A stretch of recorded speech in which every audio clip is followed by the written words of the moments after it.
Voice of America Washington سے news minute کے ساتھ میں ہوں تابندہ نیک۔ امریکی صدارتی انتخاب 2016 کے ممکنہ ریپبلکن امیدواروں کے درمیان ریاست جنوبی کیرولائنا کے شہر نارتھ چارلسٹن میں ہونے والے مباحثے میں رائے عامہ کے جائزے کے مطابق ڈونلڈ ٹرمپ امریکی ٹیلی ویژن ناظرین کی 37.3% موافق آراء کے ساتھ تمام دیگر امیدواروں سے سبقت لے جاتے نظر آئے۔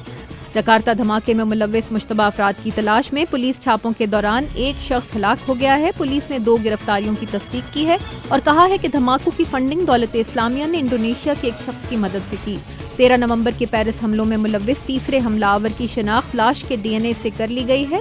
بیلجیم مراکشی شکیب اکرو پیرس کے کیفے میں حملوں کا ذمہ دار تھا۔ شام میں اقوام متحدہ کے ادارہ برائے اطفال کی نمائندہ نے کہا ہے کہ انہوں نے شام کے محصور قصبے میں بقول ان کے اپنی آنکھوں سے خوراک کی شدید کمی کا شکار بچے اور 16 سالہ نوجوان علی کی موت ہوتے دیکھی ہے۔